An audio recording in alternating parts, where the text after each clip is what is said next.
Hello guys, I'm Anjali and today's topic is Cabinet Mission Plan. So now let's start. The Cabinet Mission Plan 1946.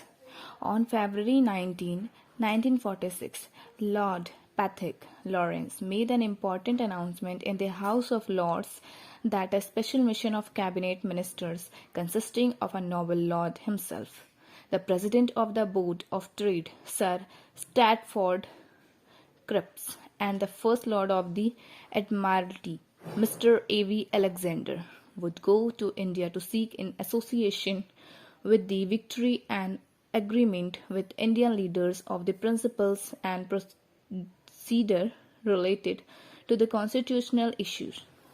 In a debate of the above statement held on 15th March, Prime Minister Attlee declared in the House of Commons, "We are very mindful of the rights of minorities, and minorities should be able to live free from fear.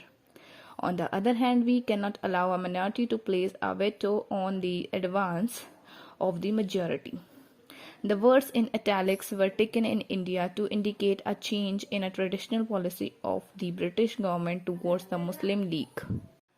The cabinet mission reached Delhi on March 24, 1946, and had prolonged discussions with Indian leaders of all parties and groups. As the Congress and the League could not come to any agreement on the functional issue of the unity or partition of India, the mission put forward their own plan for the solution of the constitutional program. This plan was given in a joint statement issued by the mission and your Lord Wavell on May 16, 1946. As regards the long-term scheme, they rejected the Muslim League's demand for Pakistan on several grounds. First, the establishment of Pakistan would not solve the problem of communal minorities because the percentage of non-Muslims living in the northwest zone, Pakistan, would be 37.93%, and those living in the northeastern zone, 48.31% of the total population. There was no justification for including within Pakistan the predominantly non-Muslim districts of Bengal, Assam, and the Punjab.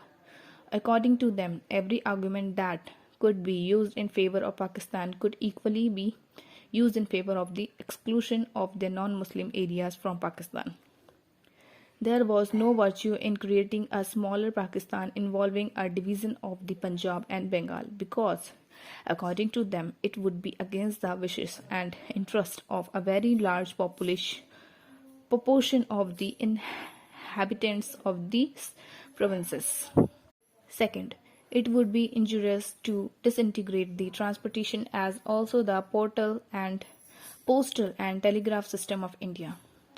Third, to divide the armed force of India would entail the gravest dangers. Fourth, the Princess States would you find it difficult to join one or the other union. Fifth, there is a geographical fact that the two halves of the proposed Pakistan state are separated by some 700 miles and communications between them, both in war and peace, would be dependent on the goodwill of Hindustan. These were very cogent arguments indeed against the partition of the country. So the mission suggested that there should be one central government controlling at least some specified subjects. The mission might have at the back of their minds when they made the suggestion the Anschluss of 1876 resulting in the formation of the dual monarchy Austria-Hungary. It is just a speculation of the present writer, but there is such a closeness between the terms of the Anschluss and what the cabinet mission suggested. The mission recommended that the Constitution of India should take the following basis forms. First, there should be Union of India embracing both British India and the state, which should deal with the following subjects: foreign affairs, defense and communications, and should have the power to raise the financials required for the above subjects. Second, The union should have the and executive and the legislatures constituents from British India and states representatives. Any question raising a major communal issue in the legislature should require for its decision a majority of representatives present and voting of each of the two major communities as well as a majority of all the members present and voting. Third, the provinces would enjoy full autonomy for all subjects other than the union subjects and all residuary powers vested in the provinces. Fourth, moreover, provinces should be free to form group with executive and legislatures, and each group could determine the provincial subjects to be taken in common. Fifth, the six Hindu majority provinces with Madras, Bombay, CP, UP, Bihar, and Odisha would have from Group A. The Muslim majority provinces in the northwest, the Punjab, the NWFP, Sindh, would from Group B. Bengal or Assam would from Group C. Of the Chief Commissioners, provinces 3, Delhi, Ajmer, Marwara, Korg would join Group A, and 1, Balochistan would join Group B. The fully autonomy of the provinces and the provision for grouping were meant to give the Muslim League, if not the form, the substance of Pakistan. It was obvious that Group B and C would be under absolute control of the Muslims. The intention of the cabinet mission was to set in motion a constituent assembly, the machinery whereby a constitution could be settled by Indians themselves. The Constituent Assembly would, according to the scheme, be elected by the provincial legislative assemblies. Adult suffrage having been ruled out as it would involve delay in the making of the constitution. The members of each provincial legislative assembly would be divided into 3 groups: general, Muslims, and Sikhs, and each group would elect its own representatives to the Constituent Assembly by the method of proportional representation with a single transferable vote. The number of representatives allotted to each province and community was to be proportional to its population, roughly in the ratio of 1 of a million. This procedure applied to 11 governance provinces. To these 292 members were to be added 4 members from the 4 chief commissioners provinces and not more than 93 members from the Indian state, whose selection would be determined by consultation.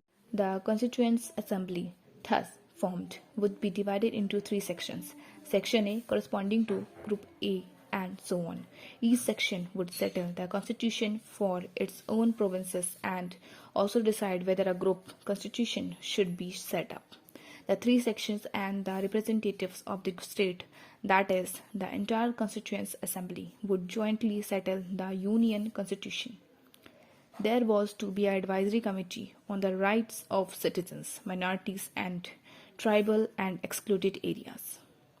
The Constitution of the Union and of the group would contain a provision whereby any province could, by a majority vote of its legislative assembly, call for a reconsideration of the terms of the Constitution after an initial period of 10 years and a 10-yearly interval thereafter. Moreover, the provinces were given the power to opt out of their respective groups by a decision of their legislature after the general elections under the new constitution. The Constitution Assembly would conclude a treaty with Britain to provide for certain matters arising out of the transfer of power.